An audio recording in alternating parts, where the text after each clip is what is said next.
Ang Swim Fan ay isang psychological thriller na pelikula na inilabas noong 2002. Nagsimula ang kwento sa pagpapakilala ni Ben Cronin, isang manlalangoy at ang bituing atleta ng kanyang high school. Siya ay patuloy na mahusay na gumaganap sa mga kompetisyon. At bilang isang resulta, naakit ang atensyon ng mga scout sa kolehiyo na interesadong i-recruit siya para sa kanilang mga koponan sa paglangoy. Gayunpaman, sa kompetisyon isang linggo na lang, ang kanyang coach ay naglagay ng matinding pressure sa kanya upang maghatid ng isang standout na pagganap, na nagdaragdag sa stress na nararanasan na ni Ben. Bukod sa kanyang mahigpit na schedule ng paglangoy, si Ben ay mayroon ding part-time na trabaho sa isang lokal na ospital.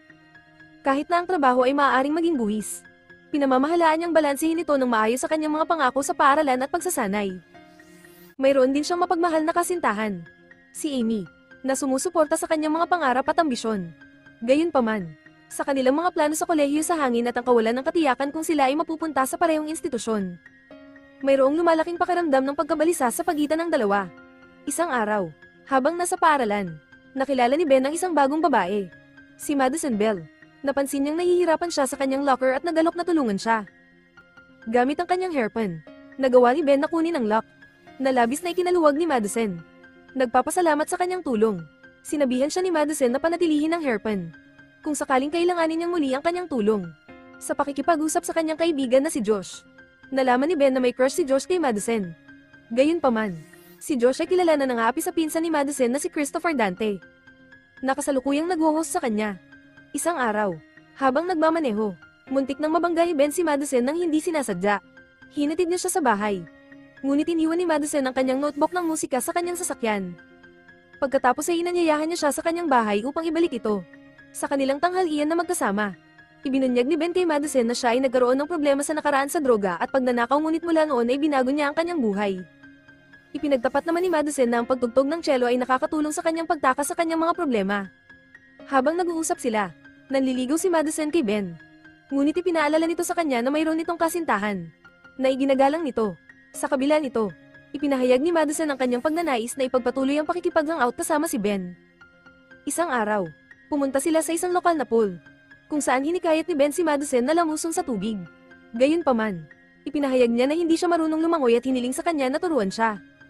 Habang tumatagal sila sa tubig, tumitindi ang kanilang pisikal na atraksyon sa isa't isa. Sa kalaunan, hinikayat ni Madison si Ben na gawin ang pangit sa kanya. Sa una, nag-aalangan si Ben, ngunit sa huli ay sumuko siya sa mga pagsulong ni Madison. Hinihiling niya sa kanya na sabihin na mahal niya siya, kahit na hindi niya sinasadya, at obligado siya. Nagkasundo ang dalawa na ilihim sa iba ang kanilang pagtatagpo, kasama na ang kasintahan ni Ben na si Amy. Gayunpaman, sa paglipas ng panahon, si Ben ay nagsimulang makaramdam ng pagkakasala sa kanyang mga aksyon. Ang kanyang pagganap sa paglangoy ay nagsimulang magdusa, at nagsimula siyang makatanggap ng mga batikos mula sa kanyang coach at Josh. Ito ay nagdaragdag lamang sa kanyang pagkakasala at nagpapahirap sa kanya na mag-concentrate sa anumang bagay maliban sa kanyang ipinagbabawal na relasyon kay Madison. Sa isang party mamaya sa gabing iyon, ipinakilala ni Amy si Ben kay Madison bilang isang kaibigan, at sinubukan ng dalawa na kumilos na parang walang nangyari sa pagitan nila. Gayunpaman, lumalala ang mga bagay nang pumunta si Amy sa kotse ni Ben, at sinabi sa kanya ni Madison na naiwan niya ang kanyang panty sa truck. Dahil sa pagkataranta, nagmamadaling pumunta si Ben sa kanyang sasakyan upang pigilan si Amy na matuklasan ng nagpapatunay na ebidensya. Sa kabila ng kanyang lumalaking pagkakasala at masalimuot na damdamin para kay Madison, sinubukan ni Ben ang kanyang makakaya na iwasan siya pagkatapos ng kanilang ipinagbabawal na pagtatagpo. Si Madison, gayunpaman, ay hindi payag na palayain siya ng ganoon kadali. Pinupage niya siya at gumawa pa ng screen name online, Swimfan 85. Sa pagtatangkang kausapin siya, sinubukan ni Ben na huwag pansinin ang kanyang mga pagsulong. Ngunit si Madison ang nagsagawa ng mga bagay sa kanyang sariling mga kamay sa pamamagitan ng pagpapakita sa kanyang bahay na may dalang mga bulaklak para sa kanyang ina. Si Ben, nabigo sa pagpupursige ni Madison, ay nagsabi sa kanya na umatras. Nagalit si Madison at inakusahan siyang gustong magpanggap na walang nangyari sa pagitan nila. Lumalala lamang ang sitwasyon nang magpadala si Madison ng mga hubad na larawan ng kanyang sarili kay Ben, na nanganganib na mahuli ng kanyang kasintahang si Amy. Sa pagsasanay sa paglangoy, nalaman ni Ben na nakikipag-date ngayon si Madison kay Josh, na ipinapalagay niyang wala ito sa kanyang likuran. Gayunpaman, kinulong siya ni Madison sa locker room at hiniling na malaman kung bakit hindi niya sinasagot ang mga tawag niya. Sawang-sawa sa sitwasyon, sa wakas ay sinabi ni Ben sa kanya na gusto niyang iwan siya nito ng mag-isa. Ngunit tumanggi si Madison na pakawalan siya. Ibinahagi niya ang katotohanan na sinabi sa kanya ni Ben na mahal niya siya. Iniwan siyang naguguluhan at nawalan ng salita. Sinubukan ni Ben na ipaliwanag na sinabi lang niya ito dahil hiniling niya sa kanya. Ngunit hindi kumbinsido si Madison. Ang kanilang relasyon ay nagiging mas tensyonado at komplikado habang sila ay nagpupumilit na i-navigate ang kanilang mga damdamin para sa isa't isa habang sinusubukang itago ang kanilang mga lihim sa iba. Ang mundo ni Ben ay gumuho kapag siya ay nakagawa ng matinding pagkakamali sa trabaho. Sa sobrang galit at pagkadismaya, binibigyan niya ng maling gamot ang paborito niyang pasyente, na inilalagay sa panganib ang buhay ng pasyente. Sa kabutihang palad ay nakaligtas ang pasyente. Ngunit agad na tinanggal si Ben sa kanyang trabaho. Ang bigat ng kanyang pagkakamali ay mabigat sa kanya, na parang isang pagkabigo, dahil sa galit at kawalan ng pag-asa. Nagpa siya si Ben na harapin si Madison sa paaralan. Pinipigilan niya ang pagganap ng kanyang cello. Inagaw ang instrumento mula sa kanyang mga kamay at inihagis ito sa lupa.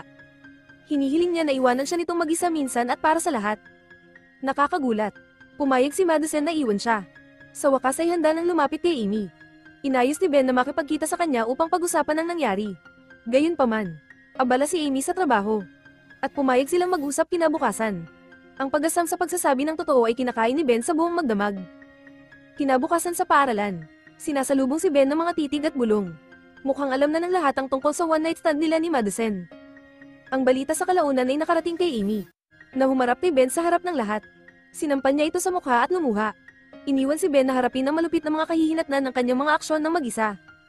Habang iniisip niya ang gulo na ginawa niya, napagtanto ni Ben na ang kanyang pabigla-bigla na desisyon na sumuko sa mga pagsulong ni Madison ay nagdulot sa kanya ng lahat ng bagay na kanyang minamahal. Dumating ang araw ng swim meet at si Ben ay nakakaramdam ng kaba ngunit kumpiyansa. Gayunpaman, ang kanyang mundo ay bumagsak kapag siya ay nadiskwalipika mula sa karera matapos ang kanyang mga pagsusuri sa ihi ay bumalik na positibo para sa mga steroid. Si Ben ay nabigla at nalulungkot dahil alam niyang hindi siya umiinom ng anumang gamot na nagpapahusay sa pagganap. Hinarap niya si Josh, sa pag-aakalang may kinalaman siya rito. Ngunit itinanggi ni Josh ang anumang pagkakasangkot. Sa kasamaang palad para kay Ben, ang kanyang mga nakaraang problema sa droga ay nagpapahirap sa sinuman na maniwala sa kanya. Kabilang ang kanyang ina at Amy. Pakiramdam niya ay pinagtaksilan siya ng lahat at hindi niya kayang kumbinsihin ng sinuman sa kanyang pagiging inosente. Maya-maya, nag-iisa sina Josh at Madison sa kotse at naghahalikan. Nang sinimulan ni Madison na tawagin ang pangalan ni Ben, nagalit si Josh at sinigawan siya dahil sa pagsira sa buhay ni Ben. Nagalit si Madison at sinabi kay Josh na mahal niya si Ben. Na ikinagagalit lamang nito.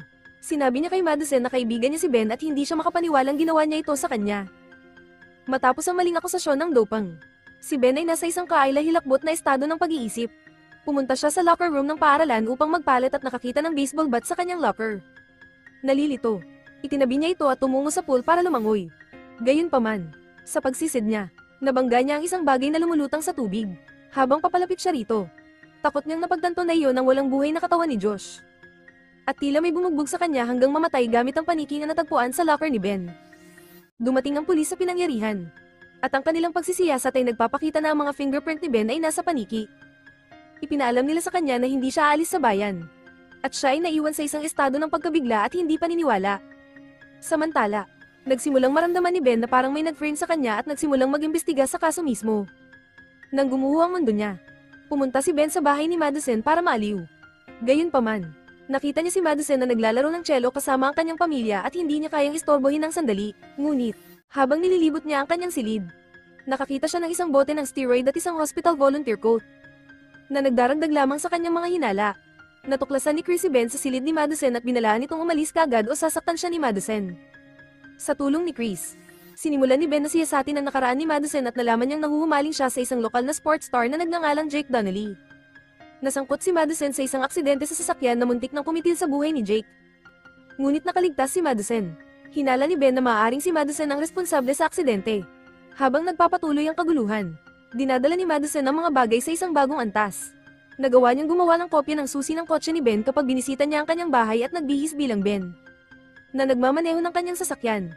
Sa gitna ng lahat ng ito, si Amy ay nakasakay sa kanyang bisikleta ng si Madison, na nagmamaneho ng truck ni Ben, ay bumangga sa kanya, na nagdulot ng malubhang pinsala kay Amy. Hinahanap ng mga pulis si Ben sa ospital, kung saan dinala si Amy. Habang si Madison ay nagbabalat kayo bilang isang manggagawa para mapalapit kay Amy at tapusin siya ng tuluyan.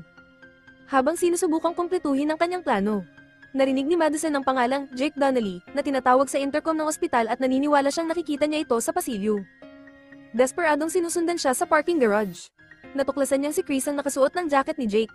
Sa kanyang galit, inatake niya siya ng isang scalpel. Ngunit pinigilan siya ni Ben at hinawakan ng talon sa kanyang lalamunan. Inamin ni Madison ang pagpatay kay Josh at sinabi kay Ben na hindi siya nang ahas na gawin iyon. Gayunpaman, naitala ng kaibigan ni Ben na si Rene ang buong pag-amin. At sa wakas ay naaresto si Madison. Sinubukan ni Ben na makipagkasundo kay Amy pagkatapos ng kaguluhang naidulot ni Madison sa kanyang buhay. Pinatawad siya ni Amy, at gaman ang pakiramdam ni Ben. Ngunit ang kanyang kapayapaan ay hindi nagtagal habang siya ay bumalik sa bahay upang malaman na si Madison ay nakatakas mula sa bilangguan at inatake ang kanyang ina. Ang ina ni Ben ay walang malay. At si Amy ay nawawala. Pilit niyang hinanap si Amy ngunit wala siyang nagawa. Bigla, nakatanggap siya ng isang pahina mula kay Madison na nagsasabing, "Feel like a deep." Napagtanto ni Ben na tinutuya siya ni Madison na makipagkita sa kanya sa pool. Ang parehong lugar kung saan pinatay si Josh. Agad na tumakbo si Ben sa pool at nang marating niya ang eksena. Nakita niya si Amy na nakaposa sa isang upuan at si Madison ay nakatayo sa ibabaw niya na may hawak na paniki. Hiniling ni Madison na aminin ni Ben ang kanyang pagmamahal para sa kanya. Ngunit si Ben ay determinado at tumanggi na sumunod sa kanyang mga kahilingan. Sa sobrang galit, itinapon ni Madison si Amy sa pool at pinagbantaan siyang sasaktan maliban kung aminin ni Ben ang kanyang pagmamahal. Walang pag-aalinlangan, tumalon si Ben sa tubig upang iligtas si Amy. Gayunpaman, nakita niyang hindi niya magawang buhatin ang upuan kung saan nakaposa si Amy. Sa tuwing umaakyat siya para magpahangin, sinusubukan siyang hampasin ni Madison ng paniki. Hindi napigilan. Patuloy na sinubukan at iligtas ni Ben si Amy. Habang sinusubukan niyang muli, nakita niya ang hairpin ni Madison sa kanyang bulsa at ginamit ito para kunin ang lock sa posas at palayain si Amy. Muling bumangon si Ben kasama si Amy sa kanyang mga bisig. Ngunit hinahabol pa rin sila ni Madison gamit ang paniki. Sa isang sandali ng desperasyon, kinuha ni Ben ang paniki at hinayla si Madison sa pool kasama niya. Habang nagpupumiglas sila sa tubig, nagawa ni Ben na lumangoy kasama si Amy. Nainiwan si Madison na nagdadabog sa pool. Agad na sinimulan ni Ben ang pagsasagawa ng CPR kay Amy upang muling makahinga. Samantala, si Madison, na hindi marunong lumangoy, ay nahihirapang manatili sa ibabaw ng tubig. Sa pagtatapos ng pelikula, matagumpay na naresuscitate ni Ben si Amy at habang nakahinga sila sa kapayapaan, nakita nila ang katawan ni Madison na lumulutang sa tubig. Hindi malinaw kung patay na ba siya o nawalan lang ng malay. Kaya pinag-iisipan ng mga manonood ang kanyang kapalaran. Ang pelikulang ito ay nagpapaalala sa akin ng Fatal Attraction kay Glenn Close. Ano sa tingin nyo? Mag-subscribe upang manood ng higit pang mga video tulad nito, i-on ang mga abiso at mag-iwan ng pag-like, ito ay talagang nakakatulong sa channel. Salamat sa panonood.